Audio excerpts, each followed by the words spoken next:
Muito boa noite a todos e todas. É uma alegria poder voltar mais uma vez aqui a Catanduva, em especial no Semeador, que de fato é a casa espírita que é minha referência aqui nessa cidade. Eu vim essa noite falar com os senhores e com as senhoras, não para fazer uma palestra muito bem elaborada tecnicamente, em que eu possa arrebatá-los com palavras rebuscadas. O meu desejo nessa noite, movido pela publicação do meu 101º livro, é falar aos vossos corações. Porque eu sei que tanto quanto eu, os senhores e as senhoras já transitaram e enfrentaram ou podem estar enfrentando tempestades. E nunca é fácil enfrentar tempestades num planeta de provas e expiações, como é esse planeta Terra.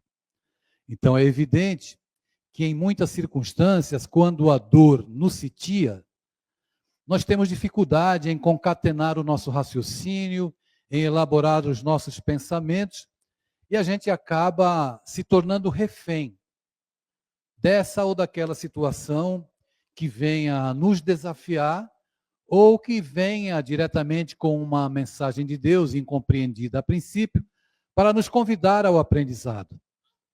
Eu inicio dizendo que quero falar aos vossos corações, porque a história desse meu 101º livro, que é o tema da palestra, Ouvindo Deus na Tempestade, começou da seguinte maneira, como eu narro aqui no início do livro. Despertei às 5 horas da manhã e me deparei com uma mensagem no celular. A tempestade de um diagnóstico de câncer havia se abatido na vida do remetente. Uma frase precedia o resto da mensagem. Preciso de você.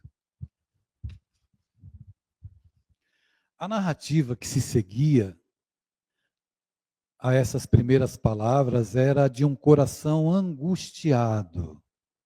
Alguém a se dar conta de que a embarcação de sua vida estava iniciando a travessia por uma grande tempestade. Diagnosticado com câncer, aquele coração querido pedia socorro, uma palavra, um gesto, um colo. No primeiro impacto da grande onda tempestuosa, perdemos o chão. E tudo fica fora de ordem. O caos na alma, a mente que não consegue concatenar os pensamentos que arrebentam o cérebro, tais quais as ondas do mar bravio a bater no casco da embarcação. No mar tempestuoso da vida humana, a falta de fé nos deixa à deriva, perdidos, sem direção. Onde o salva-vidas ante o naufrágio eminente? A princípio a descrença, a incompreensão e a pergunta que ecoa: por que comigo? Na verdade, nós deveríamos inverter a proposta dessa pergunta, o que nos fortaleceria para os embates e para as tempestades que nos visitam. Por que não comigo? Por que não comigo? Com a mente em turbilhão, procuramos outros seres humanos portadores da mesma enfermidade, na aflição da mesma tempestade. O coração aos saltos, buscando algo em que possa se agarrar, debate-se nas batidas descompensadas. O choro que brota espontâneo. Na escuridão da noite, os navios utilizam-se de satélites, modernas cartas náuticas e faróis, que guiam a embarcação na madrugada escura. O remetente da mensagem precisava de um farol, uma carta náutica, um satélite para se guiar no desconhecido mar de uma enfermidade degenerativa. Após o impacto da leitura da mensagem, eu me recompus. Era preciso responder, acolher, dizer algo para quem se debatia momentaneamente na escuridão de uma profunda dor. Eu fui ao banheiro, era por volta de 5 horas da manhã. E quando eu voltei para a cama, eu costumo deixar o meu celular ligado, porque A maior parte dos meus pacientes, como psicanalista, são adolescentes. E como eu me deparo com muitas idealizações suicidas, processos de automutilação, eu digo a todos os meus pacientes que eles podem me mandar mensagem a qualquer hora. É evidente que se eu estiver dormindo, eu não vou ver a mensagem, mas quando eu acordar e me deparar com a mensagem, eu vou responder, porque as pessoas estão necessitando de acolhimento. Necessitam saber que alguém está ali e que pode ouvi-las, mesmo que isso seja virtualmente, que eu esteja aqui no Brasil e o meu paciente esteja em Portugal, como eu tenho paciente adolescente em Portugal. Então eu surpreendi-me porque, ao abrir o celular para verificar a mensagem, a pessoa não era minha paciente. Eu nem a conhecia pessoalmente. Os contatos com essa mulher se davam quando ela me buscava pedindo agendamento de palestra online, principalmente durante a pandemia, então eu não a conhecia. Mas ela, no seu desespero, quando a embarcação começou a balançar diante das ondas provacionais que a vida na Terra traz, ela não tinha em quem confiar e buscou-me como alguém que pudesse buscar um farol, uma carta náutica, algo que pudesse auxiliá-la a interpretar, a ultrapassar as ondas do mar bravio que se agigantavam, desde que o médico oncologista dissera para ela que ela estava com câncer no seio. E naquele momento, eu comecei a perceber que mesmo diante da minha pequenez, eu podia dar a ela uma palavra de esperança. Nós acreditamos que nos instantes de dificuldade, em que precisamos buscar a conexão com o sagrado, que a nossa conexão com o sagrado vai se dar de uma forma em que um ser transcendental vai nos enviar uma mensagem, para que a gente possa se convencer de que Deus fala conosco. Se for de forma transcendente, a gente acredita. Mas se for dentro de casa, através de um filho, de uma esposa ou de um marido, alguém que nos traga uma palavra confortadora, a gente ouve, mas tem dificuldade de admitir que Deus possa falar conosco através daquelas pessoas que transitam diariamente, no cotidiano da nossa existência. O nosso olhar para Deus ainda é um olhar que precisa ser educado.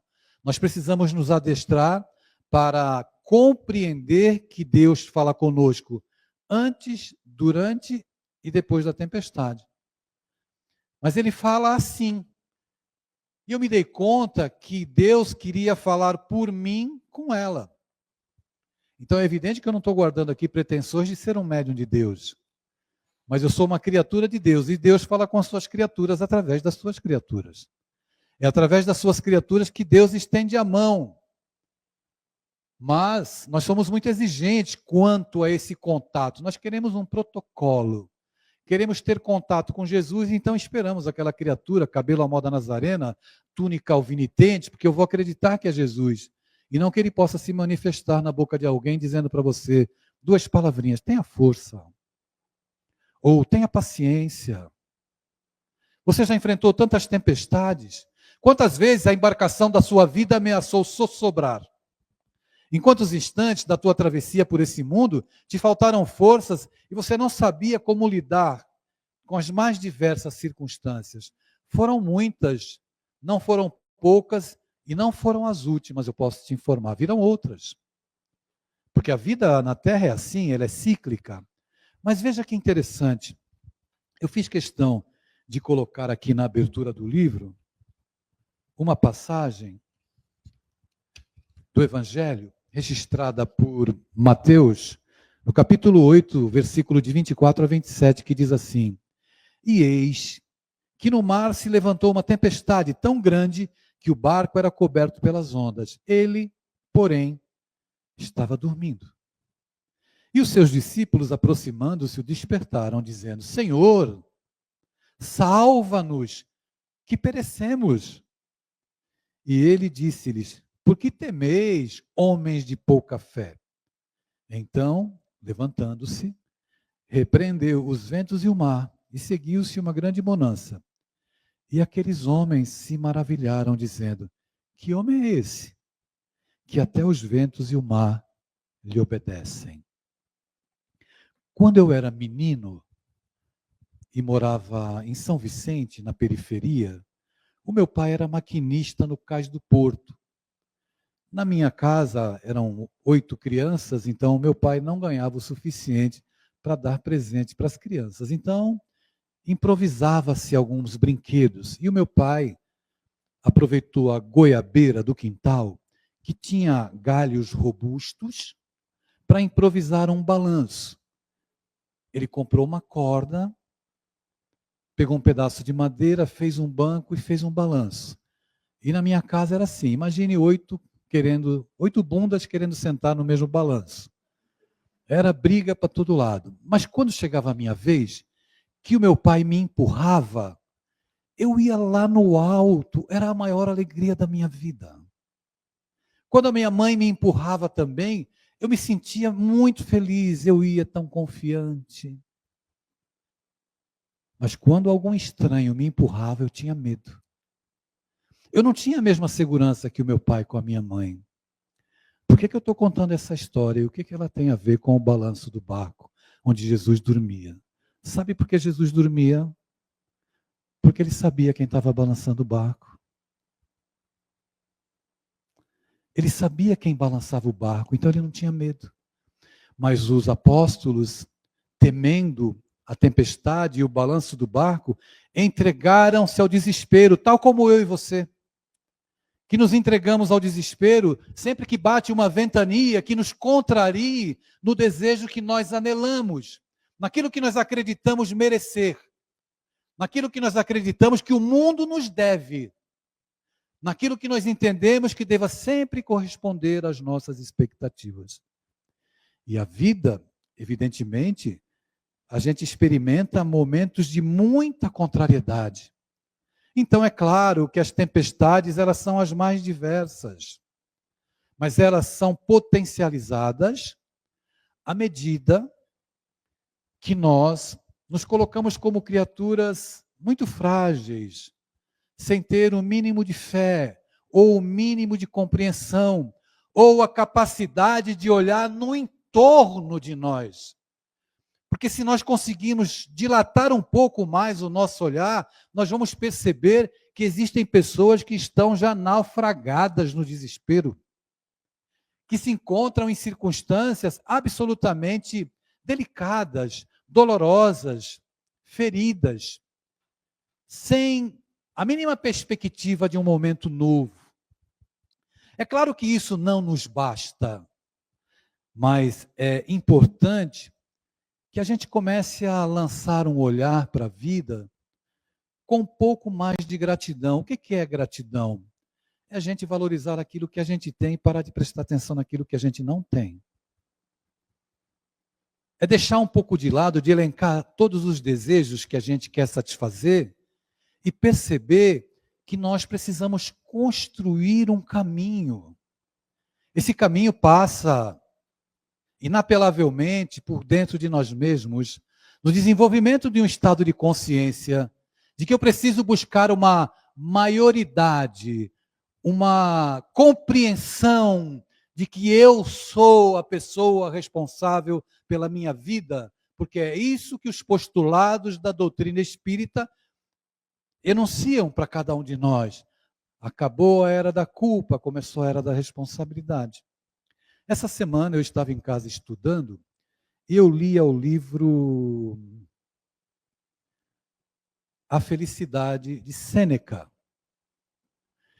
E o filósofo Sêneca, ele vai falando sobre a felicidade de uma maneira absolutamente arrebatadora, e eu fui ficando envergonhado à medida que eu estudava e ouvia as dissertações da professora Lucilena Galvão. Ela lia o livro lá e eu li o livro aqui. E nós íamos, ela ia falando e eu ia mergulhando, bebendo das palavras dela e, evidentemente, tirando as minhas conclusões. E eu descobri, né, porque a gente sempre tem tempo de descobrir e aprender, né, a não ser os preguiçosos que só se queixam da vida, não aprendem nunca, porque não querem, porque já elegeram uma trincheira para viver dentro. Eu vou viver me queixando do mundo porque o meu filho não é bom, meu marido não é bom, a minha casa não é boa, o meu emprego não é bom. Você que não está sendo boa e devidamente grata ou grato a Deus pela vida que te tem. e pela parte que nos cabe. Viver na terra pede trabalho. Viver na terra pede esforço. Viver na terra pede despertamento. Eu descobria no estudo que felicidade não é você viver sorrindo. A felicidade, segundo a proposta de Sêneca, é você ser fiel a você mesmo. Você é fiel a você mesmo, não precisa me responder. O que é ser fiel a si mesmo? A gente precisa falar sobre isso. Porque se nós não tivermos compreensão dos mecanismos da vida, qualquer brisa para nós vira tempestade. Ser fiel a si mesmo é não abandonar os seus princípios. É não abandonar as coisas que nós acreditamos, mas a maioria vive momentos de alegria, não vive felicidade.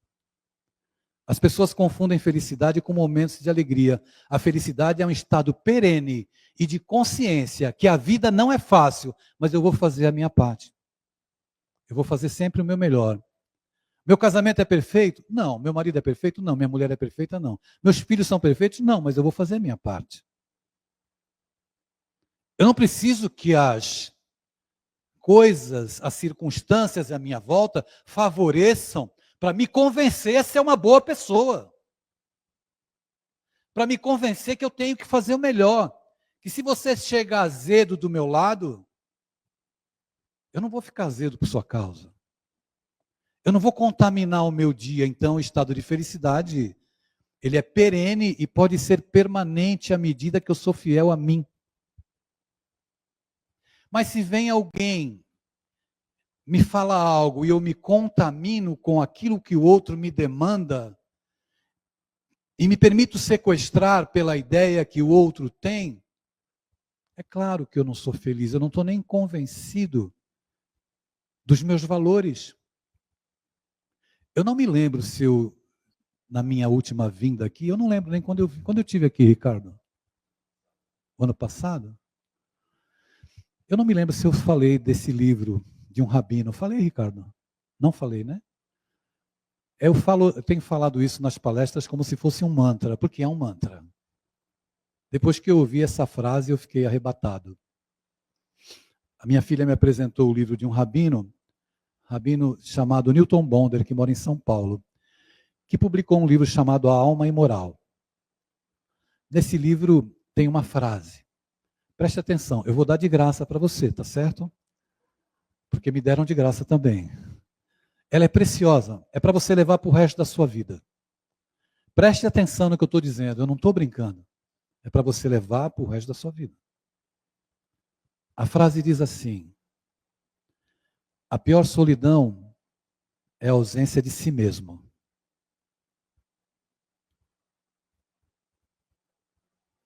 A pior solidão é a ausência de si mesmo.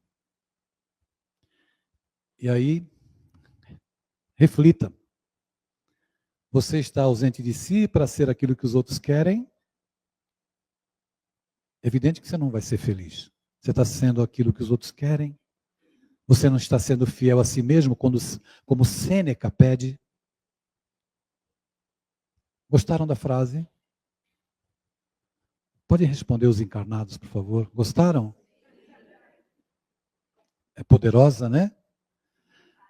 É uma frase que nos tira da posição de coitadinhos, de terceirizarmos as circunstâncias que potencializam as nossas tempestades. Quando essa companheira me procurou às 5 horas da manhã para enfrentar a tempestade, é claro que existem tempestades que nós precisamos de ajuda. Existem tempestades que nós temos que segurar na mão de alguém. Ela estava procurando uma mão. Ela estava procurando um farol na noite escura de um diagnóstico de câncer. Para algumas pessoas, o diagnóstico de câncer é uma certidão de nascimento. Que a pessoa decide mudar a vida. Para outros, um diagnóstico de câncer é atestado de óbito. Pode escolher o caixão porque eu morri. Então, algumas pessoas elegem aquela mensagem que não é das mais agradáveis, e é claro que ninguém vai gostar de receber um diagnóstico como esse, mas que serve como uma virada de chave dentro da perspectiva com a qual nós contemplamos a vida. E é isso que deve fazer a diferença para cada um de nós. As dores são mensagens que nos são enviadas para uma entrevista com Deus, para uma entrevista consigo mesmo, para que a gente ressignifique alguns caminhos, algumas percepções acerca da vida. Eu reconheço que as nossas relações, principalmente os processos educativos pelos quais nós passamos, contribuíram para a edificação da nossa estrutura psicológica. O nosso edifício psicológico, quem somos hoje, é o resultado dos processos educativos, na relação com os pais, daquilo que eles trouxeram para nós. E isso é muito importante. Então, eu vou me permitir falar para os senhores e as senhoras de um livro que eu lancei no ano passado, na Bienal do Livro de São Paulo. Um livro que tem o título de Construtores de Asas. Construtores de Asas. Quem são os construtores de asas? Os pais e os professores. Os pais dão a asa da ética moral, os professores entregam a asa da sabedoria. Não necessariamente os papéis ficam restritos a isso, porque existem professores que auxiliam na formação ética moral, quando pais não cumprem bem os seus papéis.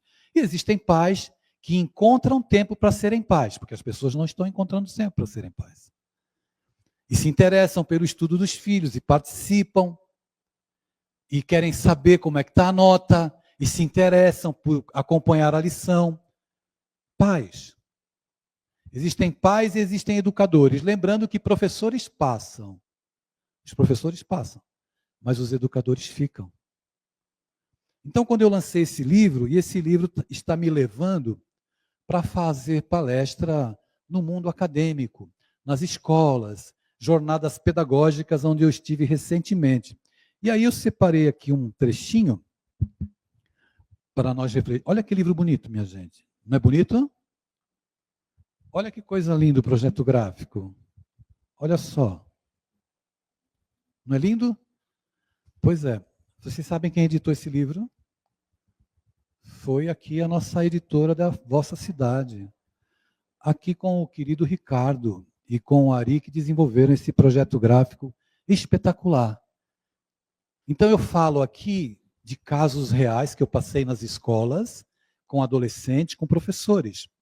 Falo do sofrimento emocional da criança, falo do sofrimento emocional do adolescente, falo do sofrimento dos professores e falo do sofrimento dos pais. E eu já disse aqui em palestras anteriores, eu não vim aqui fazer um revival, que nós não respeitamos as crianças emocionalmente, que nós também não respeitamos os adolescentes. Fica para a pauta de outro dia, para que eu possa provar essa realidade da falta de respeito que nós temos com crianças e com adolescentes. Mas você que está aqui comigo, você foi forjado para enfrentar as tempestades da vida pelas relações educativas que você recebeu, que você teve. A tua estrutura para resistir à tempestade, ou não, ou a sucumbir, foi formado por tudo aquilo que você foi recebendo, não da infância, de 3, 4 anos, desde que você estava no ventre dos seus pais, que você já foi no ventre da sua mãe, que você já foi captando as energias da psicosfera ambiente, se você era bem-vindo, se você não era bem-vindo. E tem gente que eu atendo que guarda energias características da época que estava no ventre. Creiam os senhores, não é fácil, né? Então, um dos capítulos que eu trabalho aqui nesse livro, eu estou falando sobre esse livro e essa citação para que a gente possa pensar nos momentos em que as tempestades se abatem sobre nós, não é? Como nós estamos psicologicamente, psiquicamente, para lidar com as adversidades dessa vida.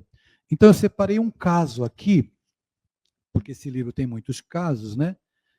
E aconteceu comigo numa escola no Rio Grande do Sul, quando eu estava falando com um grupo de adolescente, em uma escola que eu fui convidado para falar por um diretor. Ele me convidou para ir naquela escola e disse assim: Adeilson, por favor, eu gostaria que você fosse falar na escola para os professores, porque os professores não ficam 3 meses na escola. Eles vão embora. E aí, você poderia ir lá fazer uma palestra para os professores? Eu disse, eu vou.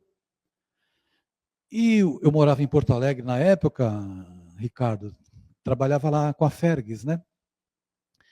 E o veículo da Secretaria de Educação foi me buscar e no caminho eu fui conversando com o diretor. Eu perguntei para o diretor, qual é o nome da escola? Veja que nome bonito.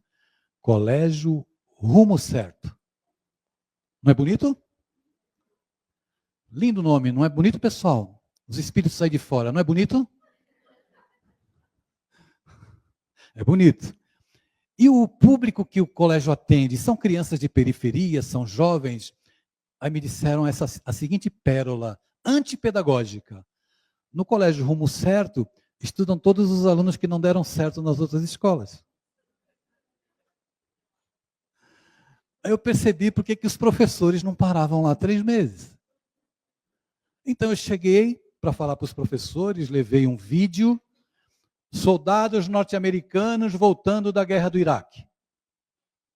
Eles desembarcavam dos porta-aviões voltando da guerra, eles não iam para casa, eles iam na escola dos filhos. Então a criança, o adolescente, estava 5 anos sem ver o pai. De repente o pai está na porta da sala de aula. Eu levei muito tempo para ver esse vídeo e não chorar, porque é muito impactante. Então aquelas cenas emocionantes. E eu levei o livro, esse livro aqui do Ricardo, aqui, ó, Psil.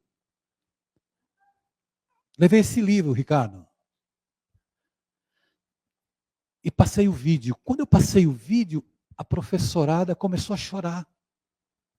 Aí eu escolhi uma professora, caminhei até ela e disse assim, professora, posso lhe dar um abraço? Não precisei pedir 2 vezes. A mulher saltou e se atracou no meu pescoço. E começou a chorar. E os outros professores, sem que eu pedisse, começaram a chorar e a se abraçar. Virou ali uma catarse coletiva. Eles tinham marcado para, após a minha palestra, uma lavação de roupa suja, uma catarse entre eles. Eu li as mensagens do Psil para tornar dinâmica a minha fala e quando nós terminamos, eles cancelaram a lavação de roupa suja que iam fazer. E me disseram assim, Adeilson, nós gostamos tanto de você, mas tanto, que a gente quer te fazer um convite. Você viria aqui falar com os nossos 240 alunos? Aqueles que não deram certo nas outras escolas, eu perguntei. Sim, eles mesmos. 240.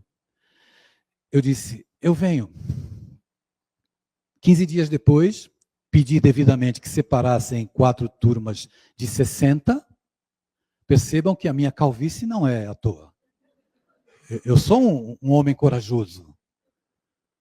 Cheguei na escola, não levei o Psil dessa vez, levei o mesmo vídeo. Soldados norte-americanos voltando da guerra do Iraque. Passei o vídeo, não é que alguns adolescentes começaram a chorar? Eu escolhi um adolescente, caminhei até ele. Cheguei do lado da cadeira, olhei para ele e disse assim, tu pode me dar um abraço? Ele estava sentado ele ficou e olhou para cima e disse assim, tu quer me abraçar por quê? E eu disse para ele, porque o seu abraço é importante para mim. Ele levantou, me abraçou. Todos os outros aplaudiram. Eu fiz a fala para os 240 alunos. Quando eu terminei, o diretor me disse assim, por que você escolheu aquele menino? Eu falei, eu não sei. Ele não tem pai, não tem mãe.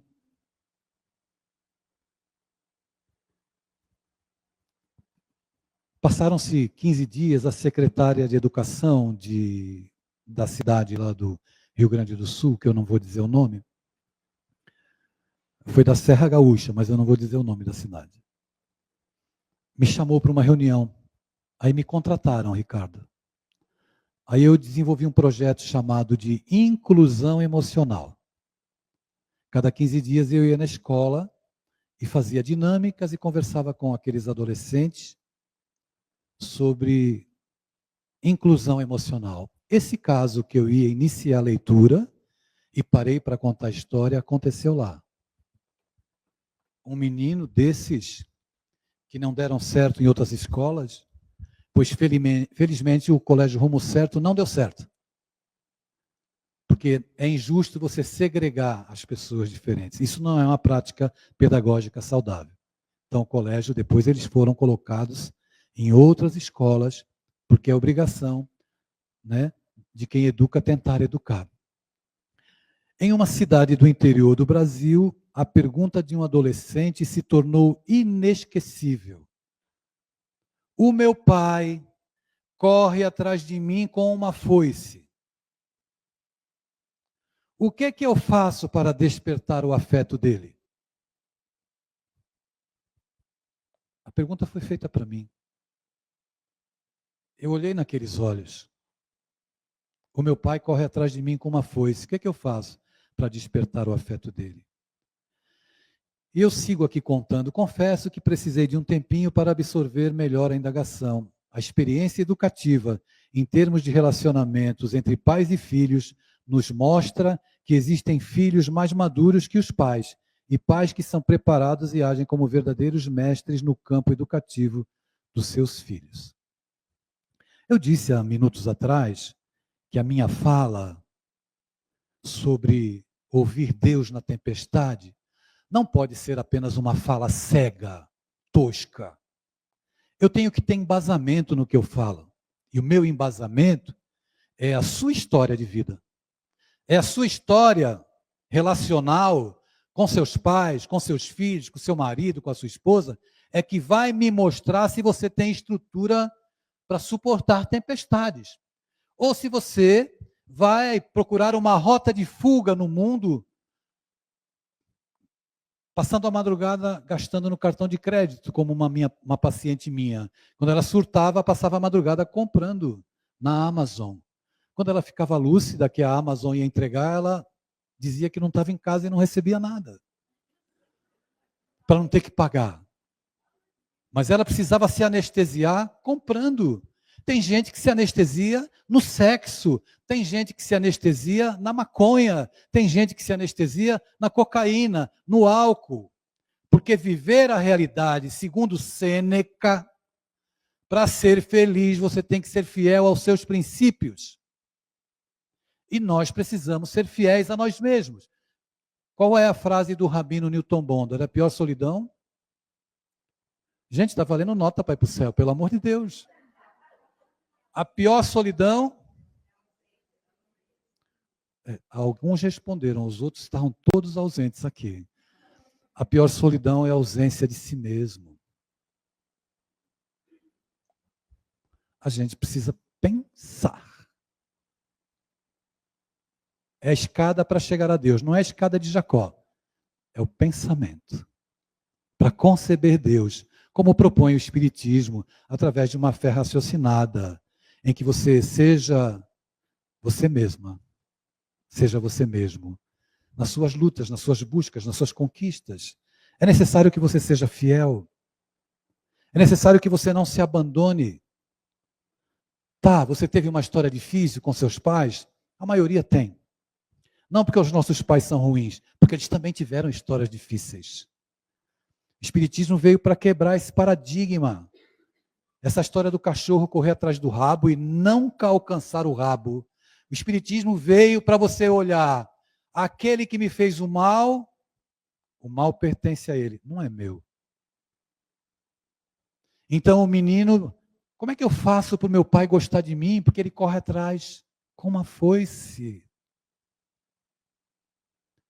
E tem pessoas que correm atrás de nós simbolicamente com uma foice da rejeição, de não nos aceitar. E isso é sério. E é o que faz com que a gente possa aprender para podermos forjar, no nosso caminhar pelo mundo, uma vida que não seja plenamente feliz, mas uma vida consciente. Como as pessoas são alienadas. Como as pessoas trocam o sentido da vida por um gozo passageiro, seja ele qual for.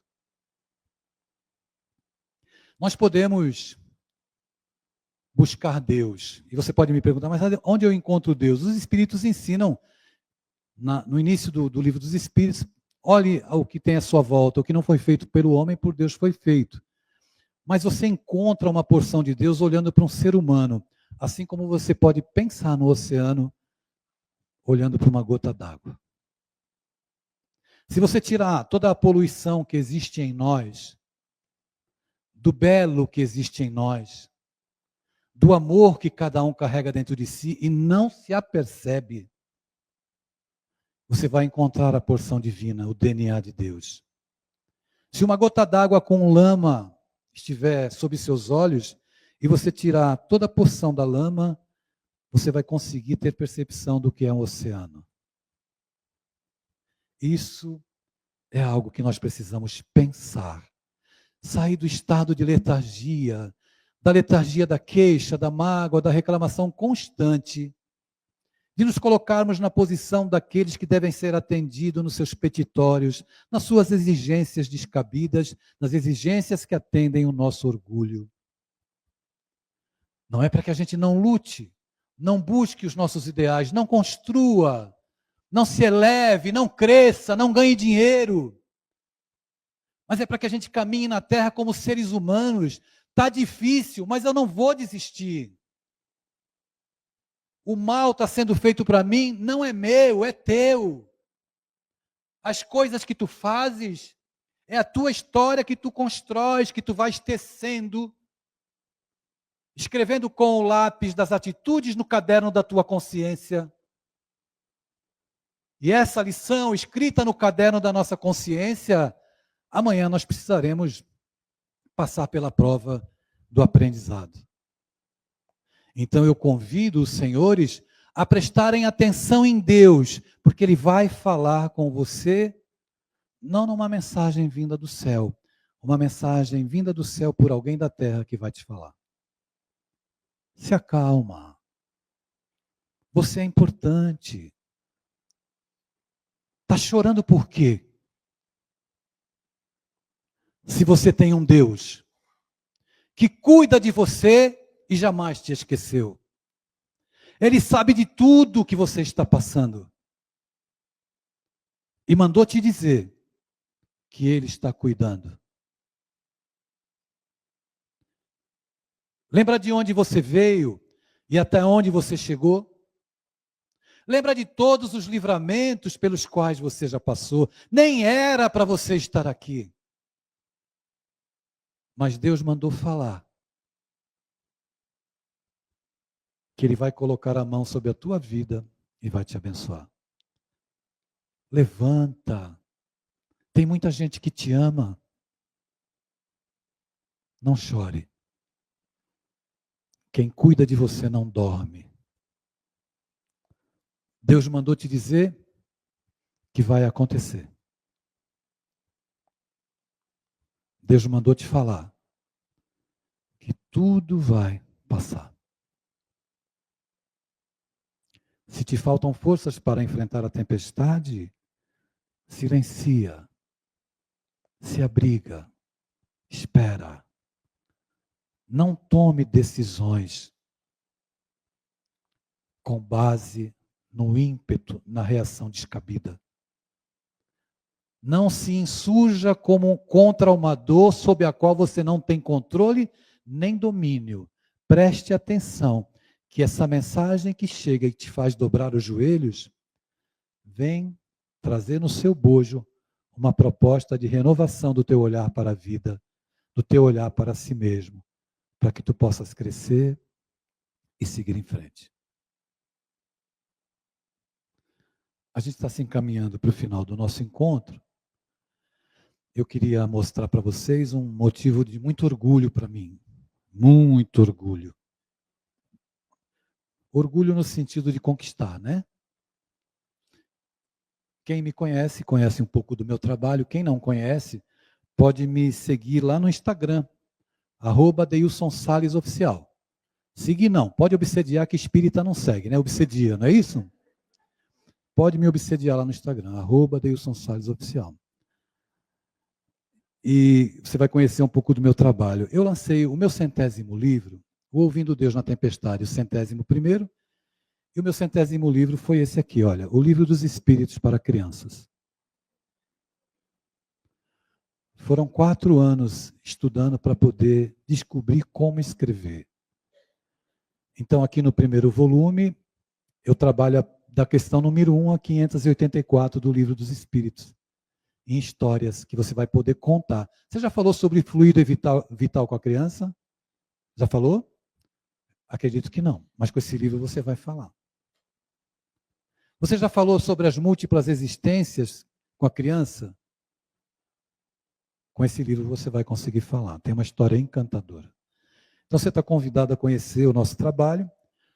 No primeiro semestre ainda desse ano vai sair o 2º volume, que vai tratar da questão 585 até a questão 1019. Serão 2 volumes. O Livro dos Espíritos para Crianças e tem ali o Evangelho segundo o Espiritismo para Crianças. Agora eu vou falar dos meus 101 livros. Aguentem aí, tenham paciência. É brincadeira, né? Estamos chegando no final do nosso encontro. Eu quero, evidentemente, agradecer o Ricardo, que tão generosamente me traz aqui, porque a Rô manda ele trazer. Eu encontrei com a Rô lá no Congresso Espírita de Uberlândia, ela falou, Adeilson, quando é que você vai em Catanduva? Eu falei, não sei, teu marido não me convida. Ele vai te chamar agora. Me chamou no dia seguinte, olha eu aqui hoje. O congresso foi agora no final de janeiro e eu já estou aqui. Mas brincadeiras à parte, eu peço a Jesus que possa nos abençoar, abençoar sua família, seu coração, abençoar a sua existência, trazer para você a lucidez.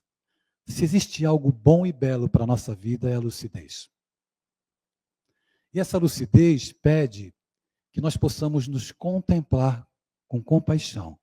Contemplar a si mesmo com compaixão. Parar de se olhar pelos olhos dos outros. Parar de procurar validação na opinião dos outros. Parar de tomar decisões segundo aquilo que os outros acham. Ontem eu fiz uma live no meu Instagram e usei o livro que tem como título A Coragem de Não Agradar.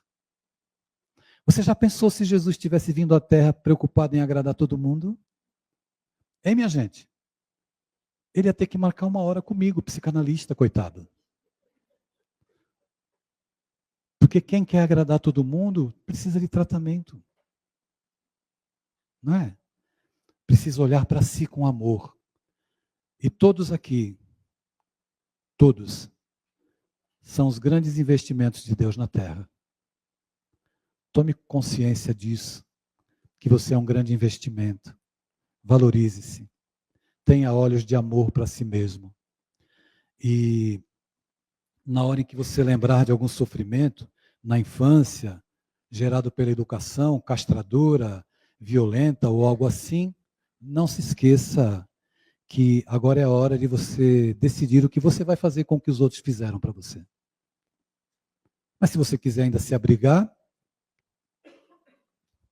na culpa, permanecer na posição de vítima, efetivamente que você viverá muitas tempestades. Que a gente consiga dormir no fundo do barco, quando a tempestade, orando, deitado no barco, mas com a certeza de que nós sabemos quem está balançando o barco. Por isso que Jesus dormia. Assim como meu pai, quando me balançava, e eu tinha um prazer imenso de ser empurrado pelas mãos do meu pai.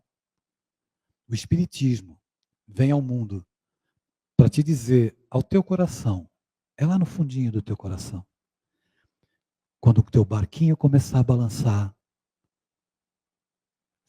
se abrace com a prece, com silêncio, para ouvir Deus na tempestade, porque é Ele que está balançando a embarcação da sua vida. Muito obrigado.